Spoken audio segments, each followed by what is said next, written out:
Good morning, everybody. My name is Griffith, and I am the School Partnerships Manager here at the Commonwealth Club. We're extremely excited to host you all here today. For those of you who don't know the Commonwealth Club or have never been here before, we are the oldest and largest nonpartisan public affairs forum in the US. We were founded in 1903, and every year we host hundreds of programs with leaders and influencers talking about many different topics, ranging from politics to education, climate to social justice, entertainment, culture, and more.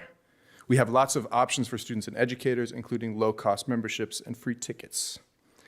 Creating Citizens is the Commonwealth Club's civics education initiative, building on foundational values of civility, mutual respect, and informed action. We are grateful to the Corrett Foundation for their generous support of Creating Citizens and their dedication to improving the quality of civics education. If you're wondering who these other people in the auditorium are, we have 3 schools here today. Raise your hand if you're from James Logan. Okay. Union City. LPS Richmond. Okay. Richmond. And Encinal High School, Alameda. Welcome. Okay, let me introduce our speakers.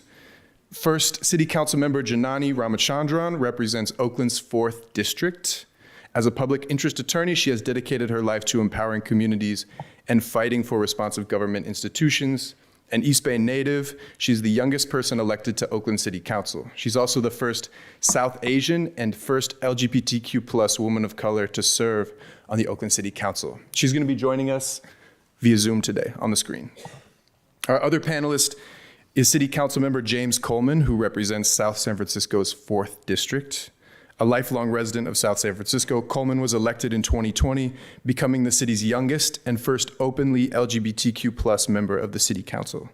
He's passionate about improving early childhood education, addressing climate change, and making South San Francisco a safe and affordable and enjoyable place to live.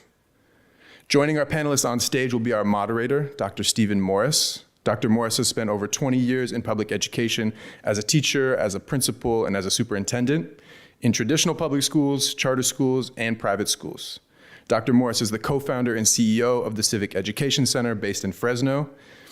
The Civic Education Center focuses on training students and teachers in the art of civic dialogue and relevant civic service learning projects. So please join me in welcoming Councilmember Ramachandran, Councilmember Coleman, and Dr. Morris to the stage. Well, thank you all for being here and joining us today. I know you got out of school, so that makes it special. But what makes it even more fun is that you're here and you get to hear from a couple of people who have decided that change was necessary in their communities. And you hear that a lot, and you begin to wonder, how can I make change? What does my voice matter when it comes to things that we're dealing with in our society? Big issues on understanding mental health, depression, suicide, big issues in understanding how do we treat LGBTQ+ community members the same as all of us. How do we deal with racism? What does my voice have to do with environment? Well, I love it because you're in a place that deals with that. The Commonwealth Club has this history, almost a decade, 10 decades, 100 years of bringing voice and opinion to America, making us aware of the differences of opinion and helping build our democracy by giving us informed voices to share about the differences we all have. Unfortunately, today, that idea of democracy gets lost in politics, the partisanship of it, whether you're a Republican or a Democrat or a Libertarian or you're nothing. But we lose the real meaning of what it is to be in a democratic country where the people's voice is the critical issue behind it. And the people's voice has to be one that is diverse. The national motto is E pluribus unum. Out of many, we become one. And sure, we had a group of white men that wore wigs that were our founding fathers, and they decimated Native American tribes and had slaves, and they didn't give women the right to vote.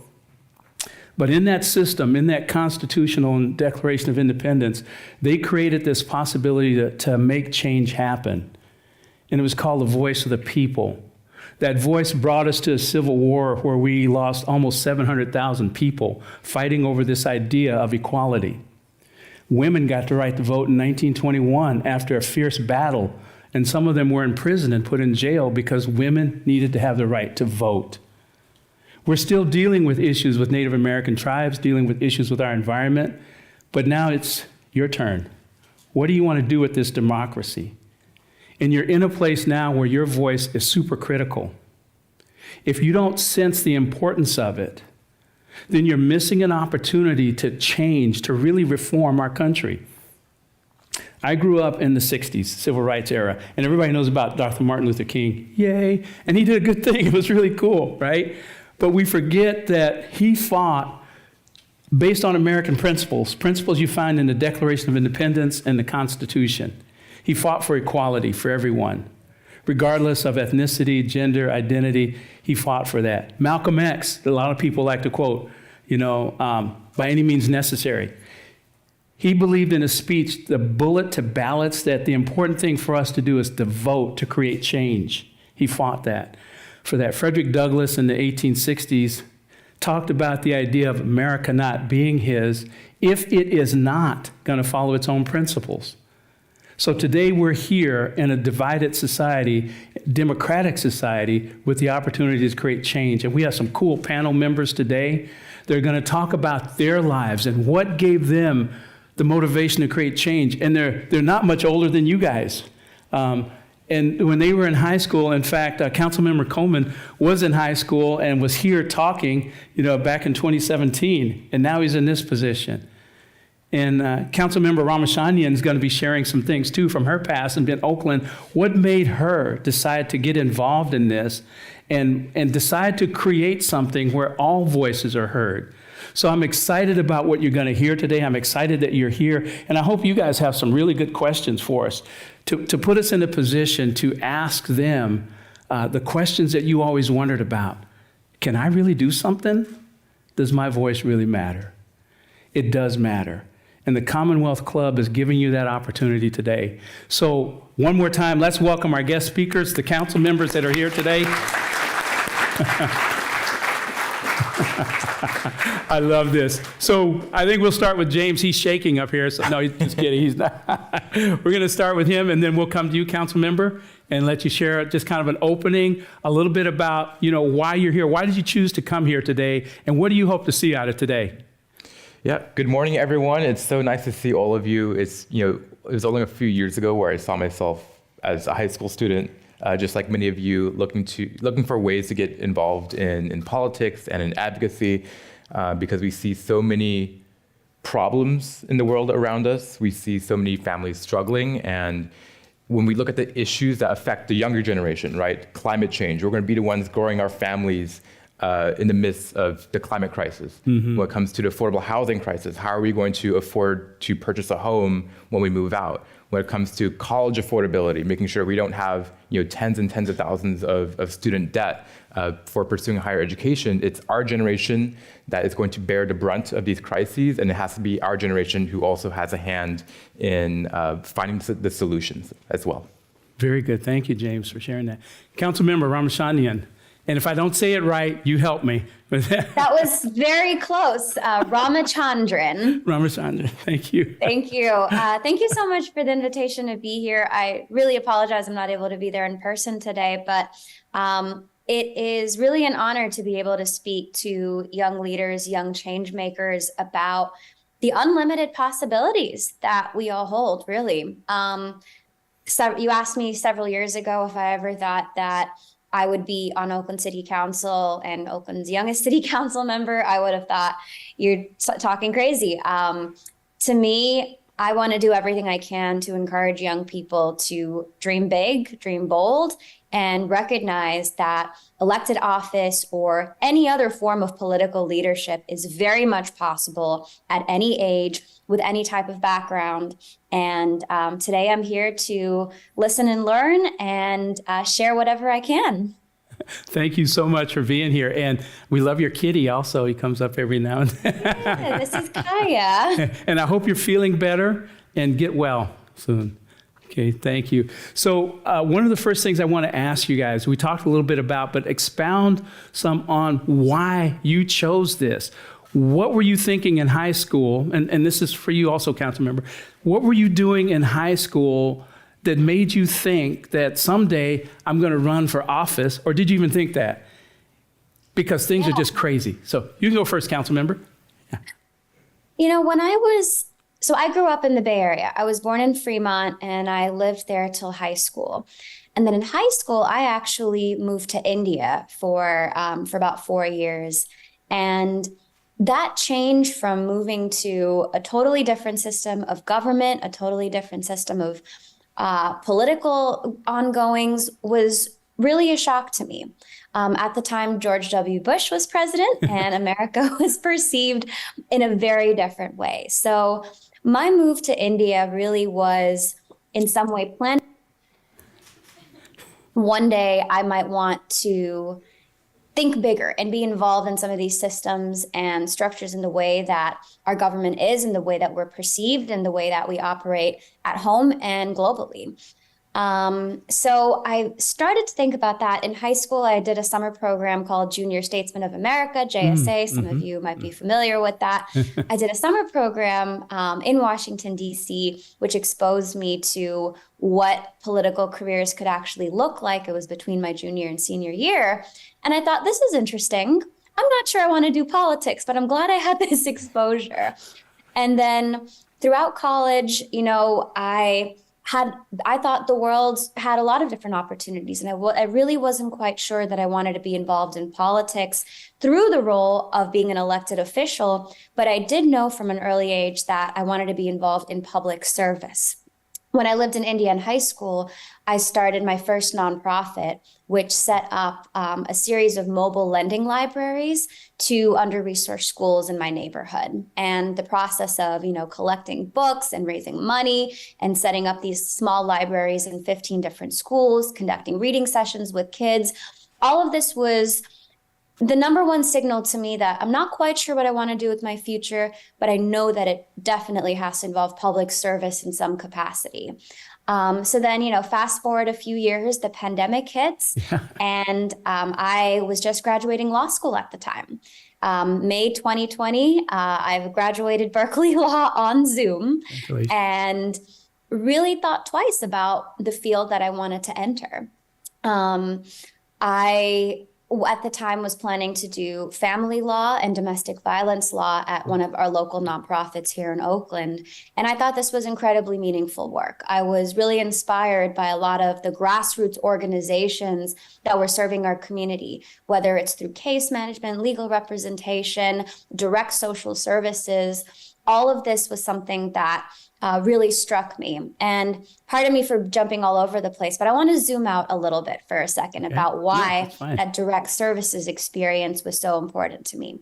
So a few years prior, when I graduated college in 2014, I went to Stanford, studied international relations, and decided that I want to go to DC. I remember that one summer program where I was exposed to all these careers.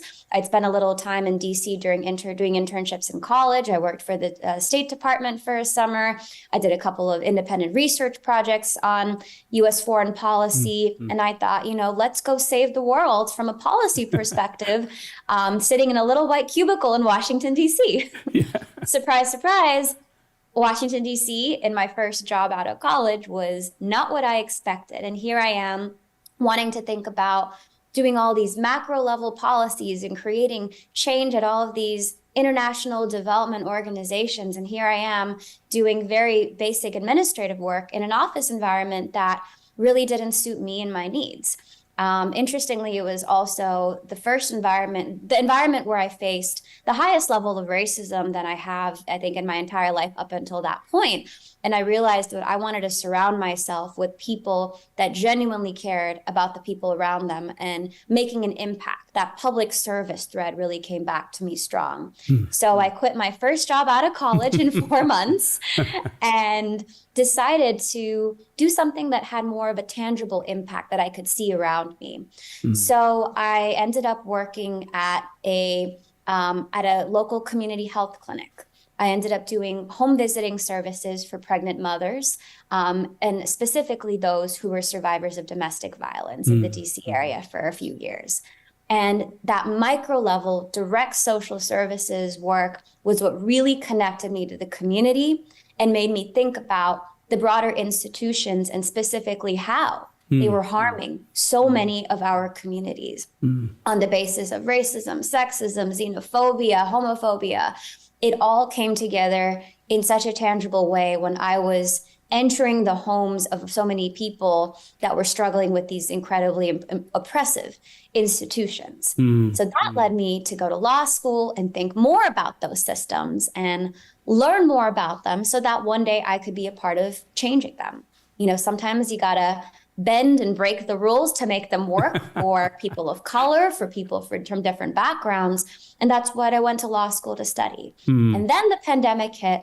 And that's when my perspective changed once again from wanting to do that micro level direct social services work and pivot back into the more macro policy level, systems level change. Because at that point, I felt that I was ready. I felt that I had several years of experience doing on the ground work, both from my own personal background, as well as the communities that I was serving.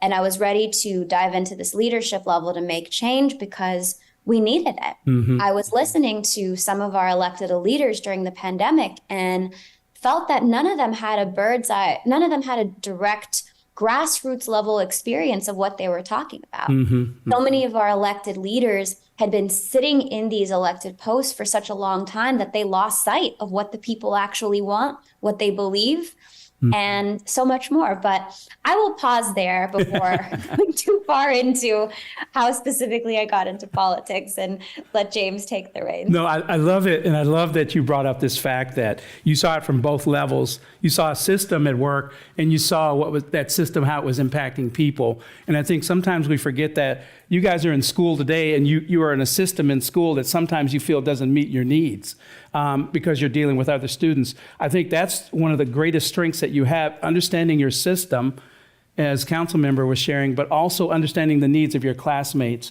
and working together to produce change is a powerful thing. Councilmember James, talk to us. Tell us a little bit what got you into this. Yeah, so I think from an early age, I've always felt like I wanted to make an impact in the community. It really stems from my family. When I was 5 years old, my father suffered a traumatic injury. He fell down the stairs and was left paralyzed and waist down. And my mother had to take 2 jobs in order to make ends meet, as well as sharing in the care of my father. And so growing up, it made me want to, one, study biology, become a doctor so that I can help people heal from traumatic injuries, but 2, study how we can make our government work for all of us and make sure that no family, such as my own, when I was young, falls through the cracks. And so, growing up, I started getting civically engaged in high school, just like all of you. I got involved in my high school's Earth Club. I was a part of the Alliance for Climate Education, doing climate change advocacy. And then I was fortunate enough to go to Harvard College, where I did study biology and government. And I was a pre-med student way back then. But when COVID hit, everything just kind of went upended, right? Yeah. I had never planned to be in elected office. It was always seen as a hobby, right? Like I would volunteer for candidates, I'd go to these protests and rallies and just support in my capacity as a volunteer. But when COVID happened, I was evacuated off of campus. I returned all the way back to South San Francisco, where I was born and raised. And then the murder of George Floyd happened. And we looked inwards in South San Francisco. A lot of my friends and I, we were back home from college. We looked at South San Francisco and we saw that we were not immune to the public health crisis of systemic racism. In 2012, a 15-year-old black student named Derek Gaines was killed by our local South San Francisco Police Department. And there had largely been no accountability or justice to that case. And so a lot of young people and I really took the national fervor and energy for public safety reform. We went to our city council meetings and we demanded change and accountability. But what had happened was the mayor at the time in South San Francisco, he decided, because of COVID and because there were 150 people showing up to council meetings, he didn't want to hear the voices. He didn't want to hear the voices of young people. Wow. So he shut down public comment. Wow. He didn't want to hear it. So essentially 150 public commenters, including myself. Many of us were young people getting involved in local politics for the first time in our lives. We were silenced by the old mayor. And when that happened, we knew we had to hold our elected leaders accountable. I decided to, on a whim, to drop my thesis in college and announce a run for city council. And through a grassroots campaign, through a campaign that was all volunteer run, all run by young people in high school and in college, we were able to unseat an 18-year incumbent, and I became the city's youngest ever and first openly queer council member. Wow, fantastic. Thank you. Wow. Yeah. I'll tell you, I'm real impressed by both your stories and your histories. Both of you encountered situations when you were younger that brought you face to face with a system that, although meant for good, was failing dramatically. And something had to be done about that. We're coming up now on a big presidential election in our country, right? And everybody is out and all the politics are out. How do you, each one of you, and we'll give you each chance to ask, maybe we'll start with James and go to you, Councilmember. How do each one of you deal with the politics and the need for change? Where do you find yourself in the midst of fervent belief and trying to create a consensus that builds change in a democratic society? How do you do that, especially in this highly partisan age that we're in? Yeah, I think luckily, fortunately, at the local level and at the state level, there's a lot more collaboration going on than at the federal level. I mean, Congress, with a majority of Republicans, have been spending weeks trying to find a Speaker of the House. And if they don't have a Speaker of the House, they cannot pass bills and legislation. And still, we have all these crises that we're facing, all these issues that need to be solved. But fortunately, at the local and the state level, we are seeing bills getting passed. We are seeing bills being signed by our governor. At the local level, we are seeing affordable housing being built. And I would say it needs to be built faster, but it's things are being passed. And it's important that we have the ability to stay true to our beliefs, to realize that our communities are full of a diverse set of perspectives, and to meet in the middle to make sure that we are continuing to move forward and find the solutions that will improve the lives of everyone around us. A quick question, and Councilmember, come in if you can. You talked about those diverse voices.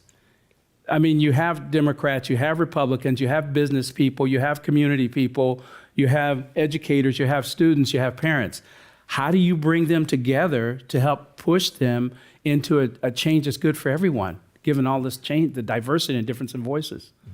Talk to me about that. Yeah. I think it starts with making sure that everyone has a voice, right? The reason why I ran was because young people were getting their voice taken away from them. And it means setting up public meetings. It means having processes where people can come in person and talk to you face to face, where they can, if there's for some reason they can't be at a public meeting, and a lot of people work full-time jobs, and they can't, they might not have access to transportation, maybe they're disabled, or raising a family and children and so on, and just making sure that they have the ability to participate remotely as well. Whether it be through sending emails or giving public comment live through Zoom or some other function. It's making sure that we have that public process available and accessible to all, especially language access. That's very important too, making sure that our systems are accessible to those who speak Chinese and Spanish and so on. Yeah, very cool. Councilmember Janani, talk to us about how do you deal with this political partisanship and this division that we have going on right now to produce change? Absolutely. And I think I want to start off with going back a little to some of the reasons why I ran because of this. So, pandemic hit a few months later. I'm starting to think about running for California State Assembly. There was an open seat at the time in my district in a special election. And one of the factors that really, really drove me to want to do this even more was the fact that people told me, no, don't do it. You're too young, you're too inexperienced, you don't have the money, you don't have the political leverage or connections. Essentially, people were telling me that you're a nobody, you shouldn't be at this table. And that really struck me, because if people like me didn't have a seat at the table and our voices weren't represented in government, whose was? Whose interests were actually represented?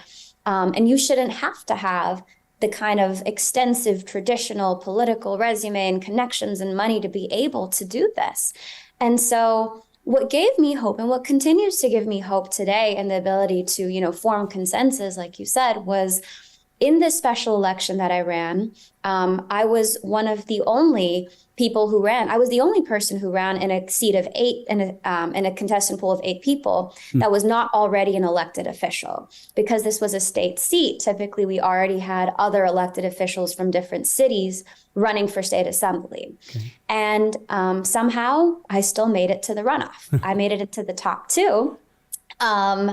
Against now Mia Banta, who did win the seat in the runoff, who is the wife of our current Attorney General, Rob Banta.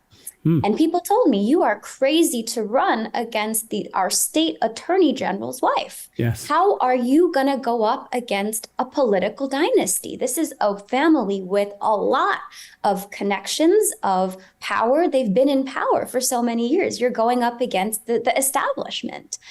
And to me, that was yet again part of the whole point. We need to be injecting more diverse voices into our political systems. And what really gave me hope was, despite going up against that power and that money, I was outspent by $2 million in that state assembly race. Wow. We still got 44% of the vote. Wow. And to me, that's a good thing, yeah, right? People voice. Wow. To me, the number one thing that showed was that people, ordinary people voting at the polls, are ready for something different. And even to this day, what gives me hope about the ability to form consensus and make decisions that's guided by the voice of the people is staying true to my constituent needs. I've been in office now for a little over 10 months, and a lot of people are confused and want to put me in a box of, is she representative of this group? Is she representative of that group? And, what box does she fit under? Who's bankrolling her? Who's telling her how to vote and what to say? And what confuses a lot of these so-called political experts is that I am independently thinking about the needs of my constituents. Every single week, I am hosting neighborhood meet and greet sessions in people's backyards, in cul-de-sacs, at a park, local businesses, to make sure that I'm hearing from a diversity of perspectives. I hold Zoom office hours every single Saturday. I'm at any event that neighbors invite me to, whether it's a retirement party or an 80th birthday or a baby shower, whatever that people want to invite me to, or a store's grand opening. I'm there trying to listen to the voices of actual residents. And to me, that holds the key to being able to have policies decided by people's actual voices. In my campaign, I knocked on 20,000 doors personally. And that gave me the most ground level view of hearing what people had to say. And it really reminded me of some of the experience that shaped the earlier part of my career when I did home visiting services. I mentioned that I worked at a community health clinic and I went into the homes of pregnant women. And it almost felt like a similar thread of, here I am at people's doorsteps. Maybe they don't want to talk to a stranger, but usually people do. They're surprised to see someone actually at their door. And I know James was very good at this as well, as far as grassroots, meet people where they're at strategy, because we're candidates that didn't have the big money to back us up in some of these races and still prevailed because we were listening to people at their doorsteps.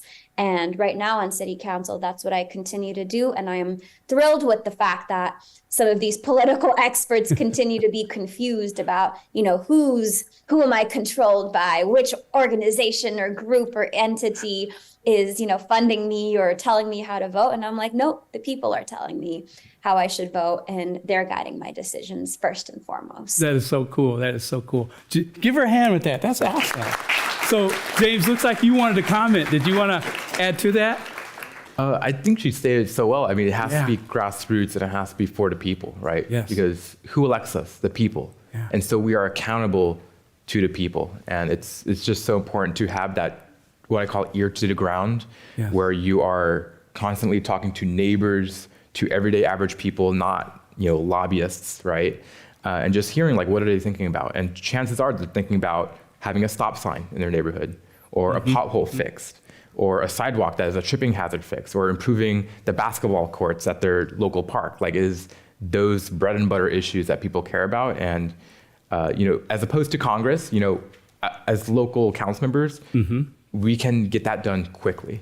And you can see the impact happen. That's what I appreciate the most about local office. That is so cool. I like both you guys are talking about this idea of moving away from boxes that are traditional of a system that identifies you or forces you into a political perspective. Now, we've talked about listening to the voice of the people. In our society, we also have business, corporations, and institutions. How do you guys work with those groups of people that have the money, that have the positions, that want the boxes checked? Because they're also part of your constituency, right? So what do you do with that situation? Janani, we'll start with you. Sure. So I will start by saying that I know both James and I were corporate money-free candidates, which means that in the course of elections, I did not accept contributions from any corporations. That being said, and that's important to me because, again, when you have corporations treated as people and being able to donate large sums of money, you're then erasing the voices of actual people and residents. And to me, that was and continues to be an important value when it comes to campaigning and elections and who is deciding who gets into office and who doesn't. Because, both of us certainly ran up against a lot of corporate money from our opponents being supported by that. So that continues to be very important for me. At the same time, one of the things that's incredibly important to what I'm doing on council is supporting our small business communities. Oakland is a city that, our culture, so much of what makes Oakland Oakland is determined by having these incredible small businesses that make up our community's fabric, whether that's incredible restaurants or art and music stores or, shopping districts. We have so many small business corridors in Oakland. Oakland has about 450,000 residents. My district, District 4, has about 65,000. And we have, just in my district alone, 4 thriving small business corridors. Wow. And so the interests of our small businesses sometimes are certainly not the same as big industry and big box businesses and some of the ones with that political influence. It's a lot of the small business voices that also don't get a say in the political process in the same way.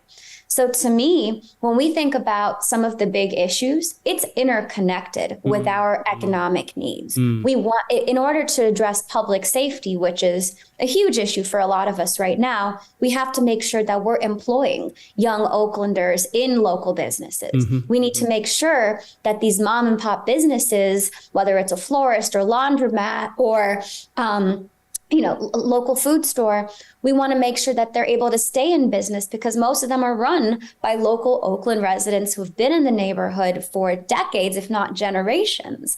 And that contributes to making sure that we have walkable business corridors. The more that people are able to walk to their small businesses and feel safe using public transit and bike and walking, the more people they're going to be out and about. And the more humans you have walking in a neighborhood, being those eyes and ears on the street for one another, the safer our neighborhoods become.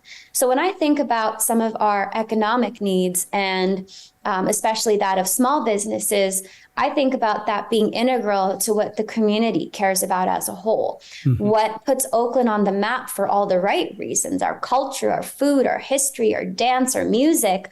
So much of that is tied into supporting our small businesses, our arts community, our entrepreneurs.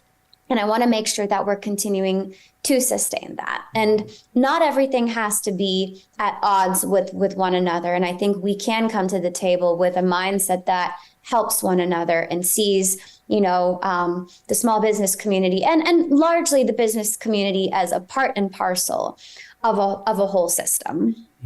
So I hear what you're saying. I want to ask a question before I turn to James. So do you find the large business partners motivated to contribute because the number of people that are involved, or because they have an agenda that they want to insist on? And how do you work with that? Since I know small business is very critical to our economy, in fact, to the world economy. So what do you do with these big guys, they're sitting out there? Yeah, I have to say Oakland is a little different. We have a chamber of commerce. We definitely have interest from some of the big corporations represented, but Oakland is not quite San Francisco. It's not quite San Jose. It's not quite, the South Bay, where you have a lot of big tech companies and their interests being represented. Oakland doesn't quite have as much of that right now at the moment. We have a few big corporations, and I do see some of them, changing their tune when it comes to wanting to be a part of Oakland's fabric rather than competing against them. We have Kaiser's headquarters, for example. We have a couple of financial tech companies and startups, and I see them perhaps, certainly changing their tune over the years, because this is Oakland. The people are always going to protest the big box companies taking their lion's share of resources. And I feel like many of those big companies are trying to align with the needs of small businesses more and more, as well as that with community calls for action. And I know this is not the case in all cities, but I don't see, it's not necessarily always a battle. And sometimes it is. And I will say, one example of a success story, I think in the last few years in Oakland, was getting a progressive business tax. And we just voted on that fairly recently, last year in November. And one of the purposes of a progressive business tax is that you have companies of varying sizes and scale pay a specific city tax based on the revenues that they're making, which for small businesses means they don't have to shell out a lion's share, a disproportionate amount of their resources into the city tax, but some of the bigger companies actually do. And what data has shown, a lot of people post-pandemic have been really nervous about, well, we have so many empty storefronts and some of the big companies are leaving Oakland. How do we entice them to stay in Oakland? And, taxes are just going to drive them away. But we actually have a lot of studies from the Coleman School of Public Policy, for example, down the street in Berkeley, that show that taxes are not necessarily the biggest driver for companies to come or leave a city like Oakland. It's other factors. It's how clean our streets are. It's how much we've addressed illegal dumping, homelessness, public safety. It's some of those other issues that really are more of a driver for whether or not businesses that do provide jobs to Oakland residents come or go, not necessarily taxes on their own. So what ended up happening was that our Chamber of Commerce, including some of the individuals that represent big businesses, came to the table with some of our more social justice activists who wanted the tax and came to a compromise that ended up passing and is generating revenue for the city. So I think it's an example of how this can work and people can come to the table when you have a group of people and group of citizens that really are aligned with these goals. That's so powerful. I think that's what the whole point of democracy is. How do you get together and compromise? James, South San Francisco, you guys got the airport out there. I mean, that's big business. Talk to me. Yeah, South San Francisco is very unique in that we have the largest biotech sector at the municipality level in the entire country. Wow. And so, we have Genentech, massive company, but we also have over 250 biotech companies, ranging from small 2-person startups to large, 1,000-employee corporations. And so we have a massive biotech sector. When I was, even 20 years ago, growing up in South City, we only had a couple dozen biotech companies, and it's just exploded 10 times to what it is today. And we have such a favorable business environment, part of being part of Silicon Valley, and I'm okay with that as long as they are also giving back to the community. And I think that's very important, that they are located in South San Francisco. They should be employing South San Francisco graduates and giving back and contributing to the entire fabric of South San Francisco, including their employees, giving business to our local small businesses and restaurants. That's extremely important. The thing about South San Francisco also is our city took a vacant property, used to be an old bank, and we leased it from the owner, and then we subleased it to Renaissance Entrepreneurship Center, which is a nonprofit that helps people start their small businesses, and if their businesses are having trouble, helps them get back on their feet.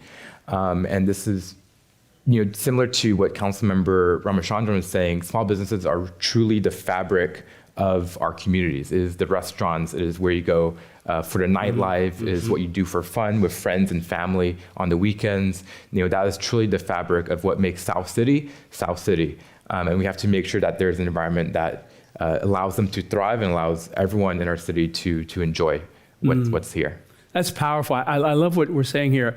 There was an incident where I was working with a group of students that were like 60% Latinx and maybe 10% African American. The rest were white. And we had a white student, as we were talking about equality, say that he disagreed that the Civil War was about slavery.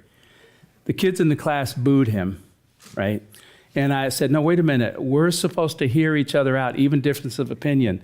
So they watched us as we engaged in a conversation about the Civil War. And at the end of the conversation, it probably lasted 7 minutes, he said to me, well, I guess I got to read some more. And I think that's the most profound thing that we can do to help people think differently than we do, to educate themselves on something else. How do you guys handle it when people disagree? How do you work with people who disagree with each other? James, we'll start with you, and then Janani, we'll come back with you if that's okay. All right. Yeah, I mean, they just disagree. Some of you just disagree. What do you do? I mean, the way I look at it is, the reason, why is there disagreement, right? And usually it's because of our different life experiences. Maybe it's the different media and the information that we consume. And just taking a step back, to find agreement on these positions, on these issues, we have to have a conversation, right? That's the most important thing. And to come into that conversation with respect.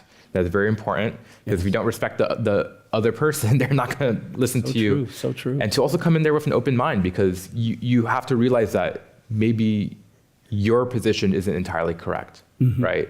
Maybe there's a perspective that you're missing in your life experiences. And when you see two sides come together and talk with that open mind and mutual degree of respect, you can potentially get that person to change their mind, or you can meet somewhere in the middle.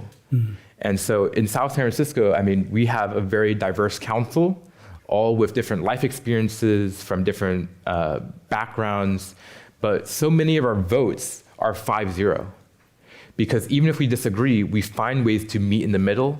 Even if we have 3 votes to pass a policy how we want it, sometimes we will still compromise with the other 2 people to meet in the middle, because we respect each other and we want to continue that good working relationship. Very cool. Janani, talk to us about this. When people just don't disagree and you're working with them, what do you do? Yeah, this was something that surprised me a lot coming into this office, because I felt that Oakland is thankfully a city, and we also have a pretty diverse set of council members and represent other elected officials in our city. And, for the most part, we're a pretty progressive city. We're a pretty left-leaning city that cares about social justice and civil rights, and have a history of, positive resistance and, positive change, and have set an example for many cities across the state and country when it comes to reform and new ideas. And I'm grateful for that history. Yes. But for me, when it comes to disagreement on the dais, and we've had quite a few very, very, very heated sessions, for context, our meetings, usually start at 3 p.m. and end at midnight or 1 a.m. every Tuesday.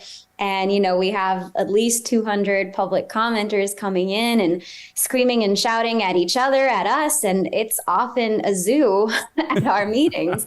And I'm grateful for participation. But to me, when it comes to disagreeing with other elected officials and my colleagues, is what are we disagreeing on something of substance, on an actual policy issue based on, like what James said, our life experiences or our personal or professional backgrounds? Or are we disagreeing based on something different, which oftentimes is political alliances and something more superficial. And what's been disappointing to me is to see that we've had relatively less disagreement on issues of substance and actual fundamentally different political viewpoints, but more disagreement when it comes to the superficial alliances and who's friends with who. And often it feels like a high school mean girls club or situations like that where decisions are not based on where we come from. But when it comes, and sometimes they do lack what James was saying, that fundamental level of basic human respect. On the other hand, I have had disagreement, constructive disagreement, I guess I would say, with some of my constituent groups, you know, from even throughout the campaign, including with groups of supporters that I met with. You know, I said, you might not always agree with every decision that I make, but what I will promise to you is to give you utmost level of transparency and explain why I voted the way I did and be actively engaging with you in conversation to make sure that I can hear your agreement or disagreement and we can have constructive dialogue. And I'm happy to say that sometimes, you know, conversations can certainly get heated with different organizations and groups of my constituents. But at the end of the day, as long as I'm coming from a place of transparency and they're coming from a place with respect as well, I strongly believe that we will be able to at least understand each other's perspective and respect one another for where we're coming from. It's powerful, powerful. I know we're going to switch in just a little bit, but I hope you heard that in both council members talking about this idea of finding common ground. It sounds kind of like the building that we're in, the Commonwealth Club. What do we share that matches someone else? And what we share, is it fundamental to our beliefs, to who we are, to how we feel about things work in this country? And now, based on those fundamental things, I respect you, right? I disagree with you, but how can we talk about now producing change? So when you're in school and you're talking with people at different, don't be afraid of conflict. Find common ground. And teachers that are here, thank you for bringing your students. I would encourage you to read Langston Hughes' poem, Let America Be America Again, and find out what's he really talking about in there, and looking for common ground in America to produce change. So I think I'm running a little over, Griffith. This is your opportunity now. You heard these two cool people talk about awesome things that they were facing, why they chose to get involved in politics, kind of their heart's desire to produce something better for everyone. I'm going to give you a chance to ask them any question you want, except one question. What are their pets' names if they have pets? No, don't. But no, just what is on your heart today? I mean, you're in classes, your teacher telling you about these issues, you hear about them, you read about them. We have a horrible war going on in our world now where there's just atrocities that are occurring on. Our democracy is facing a divisive presidential election, and you are in school. And you're dealing with issues on poverty, homelessness, domestic violence, abuse, mental health issues. How do you produce change? And I'm going to encourage you to come up right now. The microphone's right there. And just ask them a question. What's on your heart? What's on your mind? We got one coming up right now with that. Anybody else want to think about it? Yeah, give them a hand over there. Yeah. There we go. Yeah. Just line up right over there. We got time. This is your voice now. All right. Thank you guys for coming forward like that. And as they're talking, if others of you think, as long as we have time, I encourage you to go up. Okay, your turn. You got it. You got the mic. Just two quick but before questions. you do, can you just tell us your name and where you're from? Oh, hi, I'm Gray, and I'm from LPS Richmond. Cool. Thank you. And two small questions that I had. One is, would you run higher in a position of office? And second would be, how do you find common ground with someone that you actually genuinely don't agree with? Oh, wow. Okay. Yeah. So the first one, it was office, higher office, and the second was genuinely looking for common ground. Okay. Which one of us go first? I'll leave it up to you guys. I could start. Go for it, James. So actually, Janani and I both ran for state assembly. unsuccessfully, but we're still here. But I think that goes to show that we do want to run for higher office and kind of have that macro level policy decision-making power at the state level. And I think the state level is a very exciting place to be. I actually work for a state Assemblymember Alex Lee, who represents Southern Alameda County and Santa Clara County. And it's really great to see all the progress that the state of California is making.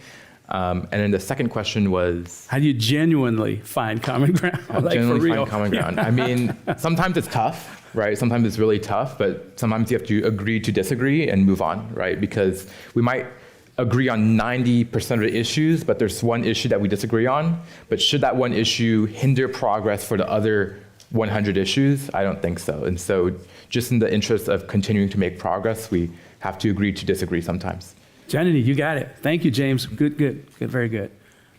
Well, neither James or I are qualified age-wise to run for president yet because you have to be 35.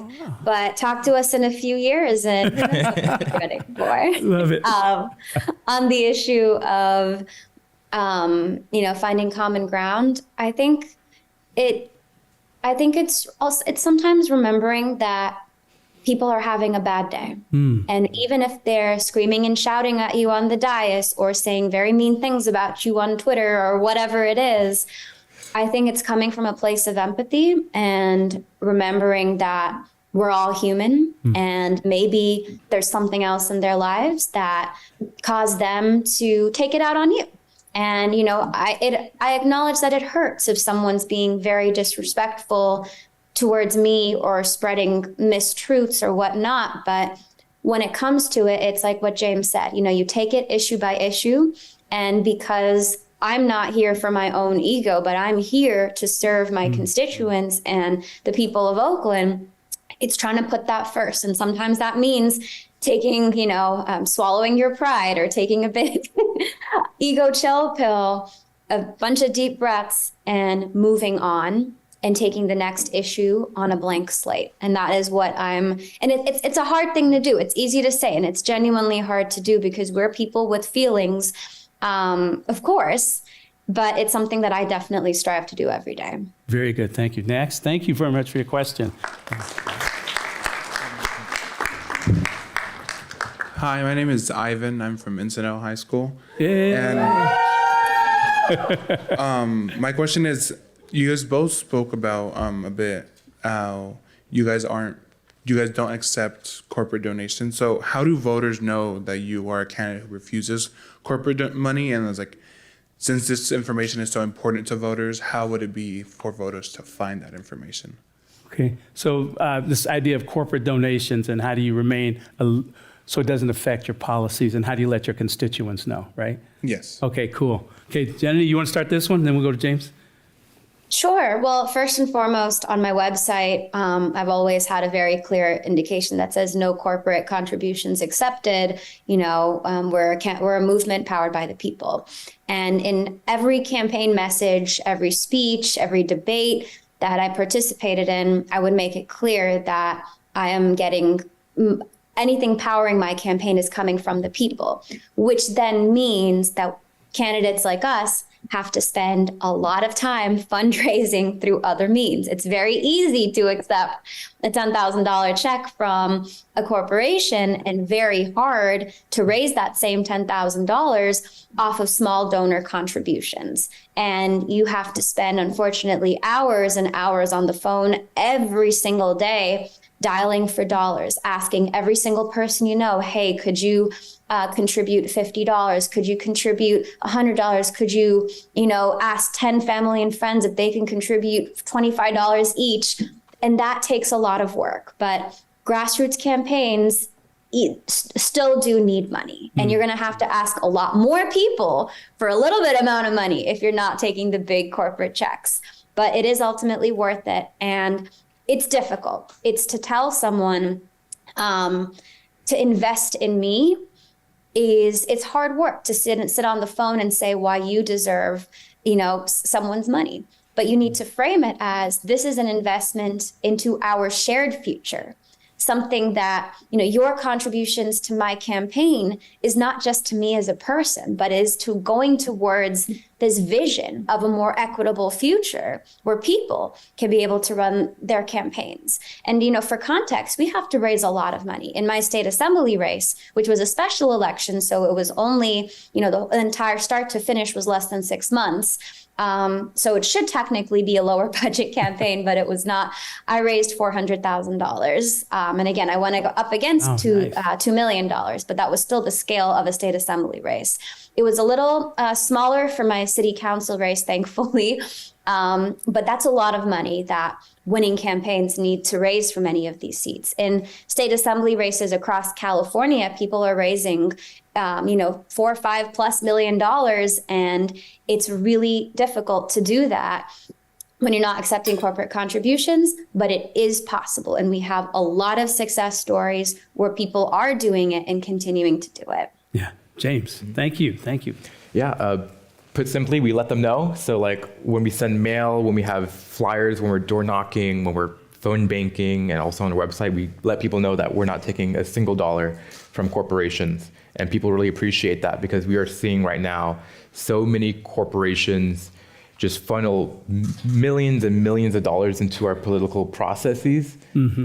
Oftentimes, I'll be blunt, misinforming people about specific issues. I think at the very extreme side, you see fossil fuel companies, toss millions and millions of dollars to tell people that climate change doesn't exist, right?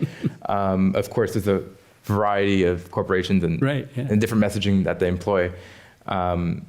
But it's so important for us to cut through that noise, right? And I think, Janani and I, we raised, a few $100,000, but I do want to state that Assemblymember Alex Lee, who was, I believe, 24 at the time when he won his seat for a state assembly, he only raised $30,000. And he was outspent by hundreds and hundreds of thousands of dollars by so many others, but he was still able to prevail and win his seat in assembly. So it's very possible to win these large seats with no corporate money. Very cool. All right. Thank you very much for your question. Thank you.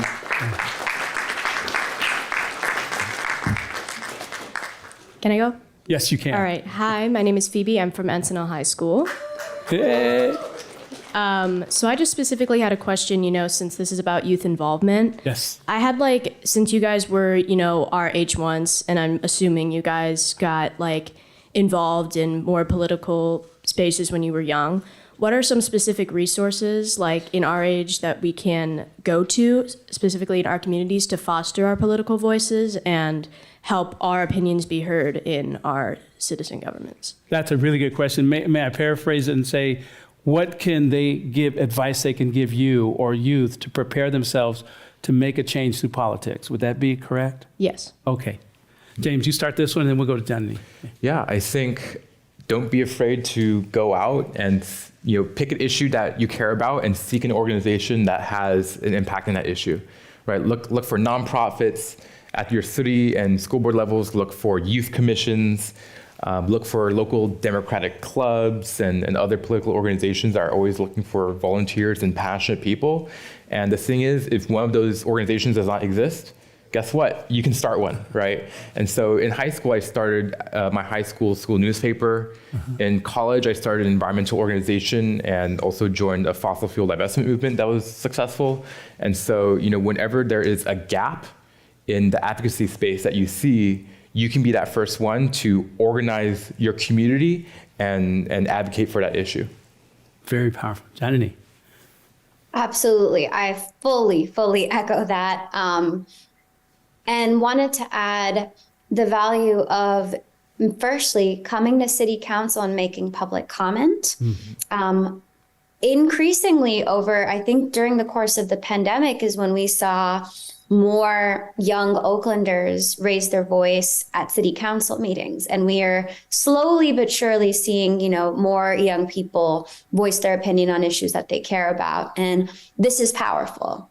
City, again, when we have these, 10, 12 hour long council meetings and we're glued to our chair, young people coming to speak makes everyone stop what they're doing and listen in a very different way. Because for the most part, I mean, for a lot of times, people who come to make public comment are part of different organized groups and are used to making public comment and are accustomed to doing this. But when a young person comes to speak, they're there just because they care about the issue. There's no motivating, there's no money behind it. There's no people telling them they have to do it. People are coming on their own will, and that's very powerful to hear.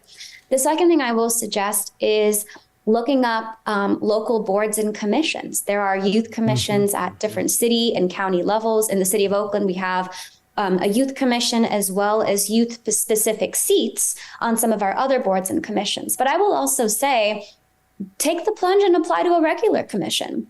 When I was in law school a few years ago, I was interested in serving on a board or commission. I had heard that they exist, and I remember applying to, I think, all of the 25 commissions that on the website said they had a vacancy.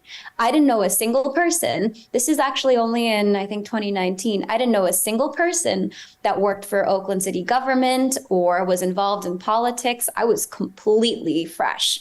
And I applied to every single one of those commissions. Only one of them wrote back to me after me trying for many, many times.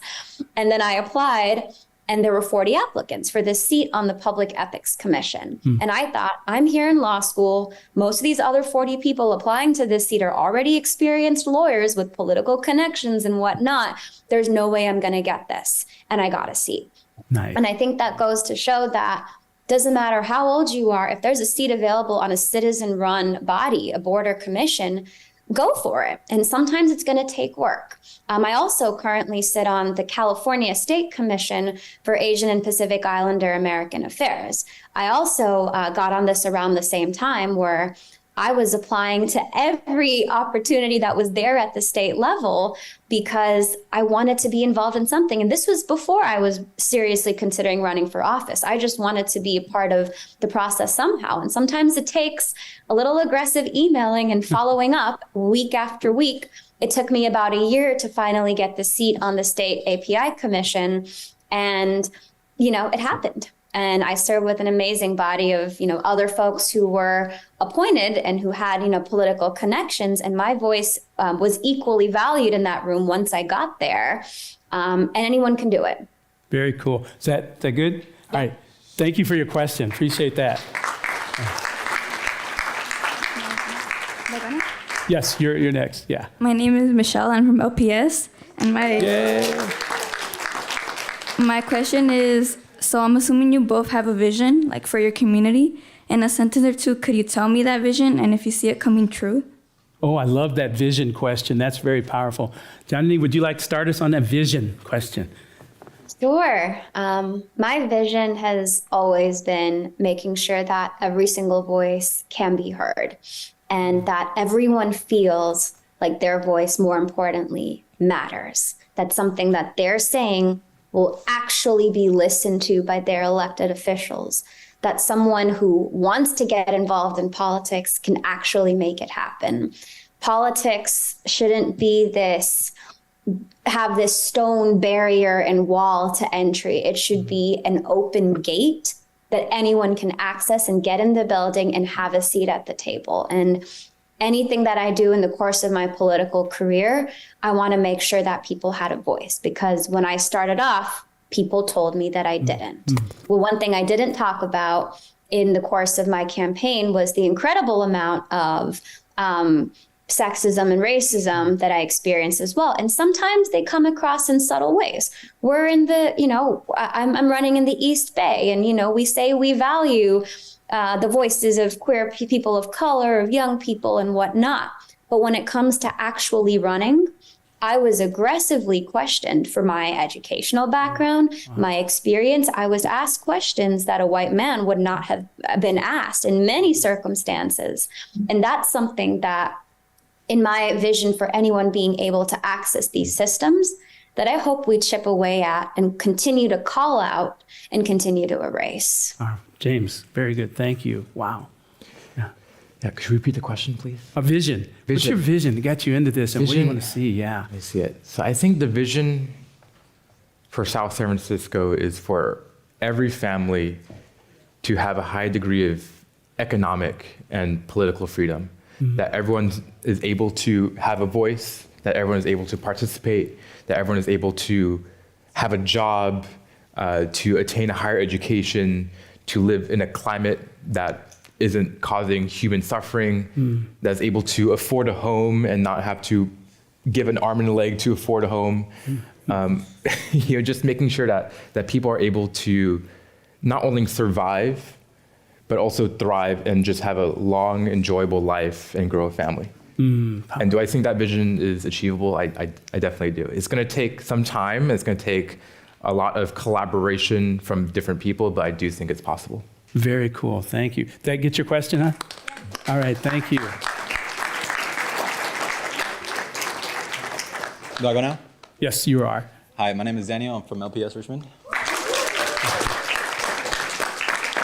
I have two questions. How do you deal with the weight of your responsibilities as a, city governor or city council? And how do you balance that between your work and your social life? And how does that work?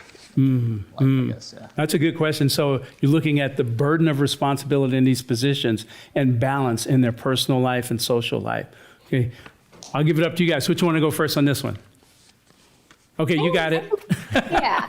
And I'll use a specific example of thinking about the weight of responsibility really briefly. A couple of weeks ago, we had a homicide in my district, and Oakland has had a pretty high homicide rate, unfortunately, this year, but it was the first one that happened on my district. And even though, there's nothing that, I personally could have done, I felt this incredible weight on my shoulders in a way that I haven't in the 10 months I was in, at that time, 9 months I was in office. And it really impacted me. And a lot of times we're expected to operate like robots. Okay, this happened, you move on. Let's think about the policy solutions, tell the community and move on to the next issue. But I had to really sit with that for a little while and process it, and then put on a brave face for the community meeting, the emergency meeting we held the next day, for the peace walk that we held the next day, for the events that we held after.